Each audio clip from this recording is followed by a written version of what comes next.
কৃষ্ণ। আজকের বিষয় একাদশী, পাপাঙ্কুশা একাদশী। পাপাঙ্কুশা একাদশী কবে? 14ই অক্টোবর, 27শে আশ্বিন, সোমবার পাপাঙ্কুশা একাদশী। আপনারা সবাই একাদশী করবেন। আর পরদিন হচ্ছে পারণ, 5টা 37-এ সূর্যোদয়, 9টা 28-এর মধ্যে পারণ। তাহলে মঙ্গলবার 9টা 28-এর মধ্যে সকলেই আপনারা পালন করবেন। আর একাদশীর সম্বন্ধে কিছু মাহাত্ম্য কথা বলছি। একাদশী কেন আমরা করব, কেন করতে হবে। আর 8 থেকে 80, শাস্ত্র বলছে 8 থেকে 80 প্রত্যেকেরই একাদশী করা উচিত এবং কর্তব্য। সমগ্র শাস্ত্রেই একাদশী ব্রতের অতুলনীয় মাহাত্ম্য মুক্ত কণ্ঠে ঘোষণা করিলেন। এই স্থলে যৎকিঞ্চিত মাহাত্ম্য প্রদর্শিত হইল। বলছে যৎকিঞ্চিত। একাদশীর ব্রত পরিত্যাগ করিয়া অন্য ব্রতের অনুষ্ঠান করিলে হস্তগত মণি বর্জন করিয়া পাথর পুরানোর সমান। বলছে একাদশী, অনেকেই একাদশী কষ্টসাধক বলে সেই জন্য একাদশী না করে ওরা অন্য ব্রত পালন করে। অমাবস্যা, পূর্ণিমা, এই যে এই ব্রত সেই ব্রত, এই দেবতা সেই দেবতার ব্রত তারা করেন, কখনোই এটা উচিত নয়। কেন? কোনো ব্রতই আপনাকে মুখ্য ফল প্রাপ্তি সমর্থ নয়। সেজন্য আপনার মুখ্য যদি পেতে চান, যদি বৈকুণ্ঠে যেতে চান, তবে অবশ্যই আপনারা একাদশী করুন। অন্য ব্রত ছেড়ে দিয়ে একাদশী ব্রত করুন। এই ব্রতর বর্জন করিয়া অন্য ব্রতর আচরণের প্রত্যক্ষ পক্ষে সুখী না হইয়া পরিশেষে ওই সমস্ত ব্রতর ফল হইতে দুঃখের অঙ্কুর উদিত হয়। অন্য সব ব্রত যদি আপনি করেন তাহলে দুঃখের অঙ্কুর উদিত হয়। বলছে বস্তুত পরিবাসর ব্যতীত দান, তপস্যা, তীর্থস্থান কিংবা কোনরূপ পূর্ণ আচরণ দ্বারা মুক্তি লাভ হয় না। বলছে হরিবর্ষণ ব্যতীত, এই একাদশী ব্যতীত আপনি কোনো ব্রত করেই আপনি মুক্তি লাভ পাবেন না। সেই জন্য হরিবাসর ব্রতই মুখ্য আপনাকে দিতে পারে, আপনাকে বৈকুণ্ঠ নিয়ে যেতে পারে। সেজন্য অবশ্যই আপনারা এই একাদশীর ব্রতই করবেন। সেই জন্য একাদশীর ব্রত ব্যতীত অন্য কোনো ব্রত আপনাকে করার প্রয়োজন নেই। সেটা প্রভু স্বয়ং নিজে বলছেন যে আপনারা অন্য কোনো ব্রত করার দরকার নেই। সেজন্য আপনারা এই একাদশীর ব্রতই করবেন। 14 তারিখে যে একাদশী আসছে সেই অবশ্যই আপনারা পালন করবেন। পাপাঙ্কুশা একাদশী আসছে, সেটা অবশ্যই পালন করবেন। যুধিষ্ঠির কহিলেন, হে মধুসূদন, আশ্বিন মাসের কৃষ্ণপক্ষে একাদশীর নাম কি, তা কৃপাপূর্বক আমাকে বলুন। যুধিষ্ঠির মহারাজ কাকে জিজ্ঞেস করছেন? শ্রীকৃষ্ণকে জিজ্ঞেস করছেন। শ্রীকৃষ্ণ কহিলেন, হে রাজন, আশ্বিন মাসের কৃষ্ণপক্ষে একাদশী পাপাঙ্কুশা নামে প্রসিদ্ধা। তাহলে পাপাঙ্কুশা একাদশী সামনে আগত, সেজন্য আপনারা অবশ্যই সবাই মিলে পালন করবেন। এই একাদশীতে সর্বভীষ্ট ফল প্রাপ্তির জন্য সর্বমুখ্য দাতা ভগবান শ্রী পদ্মনাভনের পূজা অবশ্যই আপনারা করবেন। তাহলে এই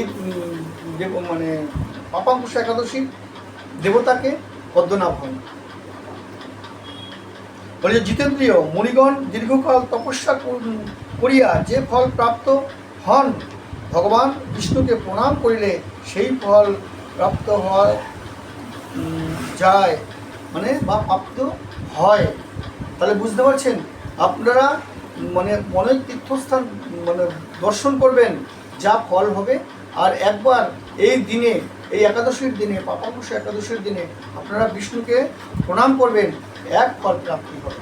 সেজন্য অবশ্যই আপনারা ওই দিন প্রভুর সামনে নামকীর্তন, এই একাদশীর মাহাত্ম্য কথা এবং ভাগবত পাঠ, গীতা পাঠ, এগুলো যতটা যার সাধ্য সেগুলো আপনারা অবশ্যই করার চেষ্টা করবেন। মানব বহুবিধ পাপজনক কার্য করিয়াও যদি জীবনের শেষ দশায় পাপাহারী শ্রীহরির শরণাপন্ন হয়, তবে আর তাহার নরকগতি হয় না। বলছে সারা জীবন যদি আপনি পাপ কাজের রত থেকেও যদি শেষ বয়সটা আপনি যদি প্রভুর শরণাগত হন, তাহলেও তার নরকগতি হয় না। শ্রীহরির সংকীর্তন দ্বারা পৃথিবীর সর্বতীর্থের ফল প্রাপ্ত হওয়া যায়। তাহলে বুঝতে পারছেন, শ্রীহরির সংকীর্তন, তাদের কীর্তন গুণগান করলেই সর্বতীর্থে ভ্রমণ করে যে ফল পাবেন, আপনারা এই পাপাংশ একাদশীর দিনে সেই প্রভুর সঙ্গে কীর্তন আদি করলে একই ফল প্রাপ্ত হবে। বলছি, এ জগতে যাহারা শ্রীকৃষ্ণের ভগবানের শরণ গ্রহণ করেন তাহাদের যমযাতনা ভোগ করিতে হয় না। যারা প্রভুর শরণ নেয় তাদের যমযাতনা ভোগ করতে হয় না। প্রসঙ্গক্রমে একাদশীর মহিমা শ্রবণ করিলে দারুণ দণ্ড হইতে মুক্তি হওয়া যায়। দেখুন, শুধু শ্রবণ করলে এই একাদশীর মাহাত্ম্য বৈষ্ণবের মুখে যদি শ্রবণ করে তাদের এই যম যন্ত্রণা তাকে আর ভোগ করতে হয় না। শ্রী হরিবাসরের ব্রতের ন্যায় ত্রিভুবনের কোনো পবিত্রহারী বস্তু আর নাই। শ্রীহরির ব্রতর ন্যায় ত্রিভুবনে আর কোনো উপোস বা কোনো বস্তুই নেই, সে কথাটা প্রভু এখানে বললেন। সহস্র সহস্র অশ্বমেধ যজ্ঞ এবং শত শত রাজসূত যজ্ঞ শ্রী একাদশীর ব্রতের শতভাগের একাংশ সহিত সমান হয় না। এতগুলো যজ্ঞ করেও শতভাগ করলে যে জীবনের তারও শতভাগের এক ভাগও তার সমান হয় না। তাহলে কতটা পূর্ণদায়ী এই ব্রত। এই ব্রতর কারণের স্বর্গ মুখ্য লাভ হয়। তাহলে বুঝতে পারছেন, স্বর্গ মুখ্য লাভ হয়ে থাকেন এই ব্রতর পালন করলে। বলছে দীর্ঘায়ু, আরোগ্য, সুপত্নী, মিত্র প্রভৃতি অনায়াসে লাভ হয়ে থাকে। এই ব্রত করলে আপনি সব কিছুই এই ব্রতর ফলের আপনি পাবেন। হে রাজন, শ্রী হরিবাসর হইতে বলছে গঙ্গা, গয়া, কাশী এমনকি কুরুক্ষেত্র অধিক পূর্ণপ্রদ নহে।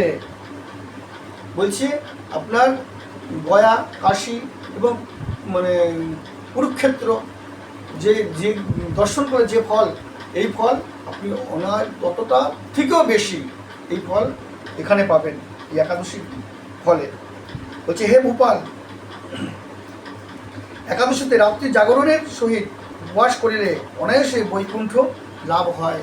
বলছে এই একাদশী করে আপনি যদি রাত্রি জাগরণ করতে পারেন অবশ্যই আপনার বৈকুণ্ঠ লাভ হবে। সেজন্য আপনারা সবাই চেষ্টা করবেন রাত্রি জাগরণ করার জন্য। এই পাপাংশ ব্রতের ফলে মানব সর্বপাপ মুক্ত হইয়া গোলকে গমন করিতে সমর্থ হয়। দেখুন, গোলক বৃন্দাবনেও যেতে সমর্থ হয় যদি আপনারা এই নিষ্ঠাভাবে এই একাদশীর ব্রত করেন এবং রাত্রি জাগরণ করেন।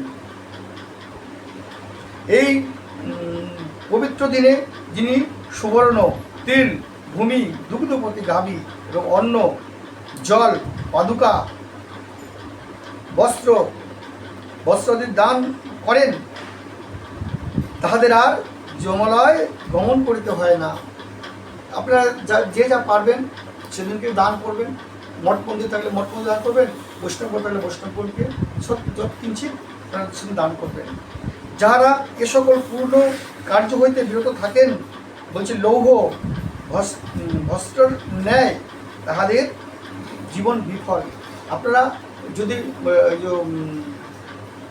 লোহার যারা কাটারি বটি তৈরি করে তখন দেখবেন একটা ভাপর মতো আছে, এরকম হাওয়া ভরে আবার ফরফর করে হাওয়াটা ছেড়ে দেয়। আমাদের জীবন কিন্তু সেরকম, আমাদের জীবনও ওরকমভাবে জন্ম মৃত্যু হচ্ছে। সেই জন্য সেই কথাটা এখানে তুলনা দিচ্ছেন। এর জন্য সেই লৌহকারের ভস্ত্রর ন্যায় আমাদের জীবন কিন্তু বিফল হয়ে যাবে না হলে। বলছে দরিদ্র ব্যক্তিরও ওই দিনে যথাবিধি দানাদি কার্য করা কর্তব্য।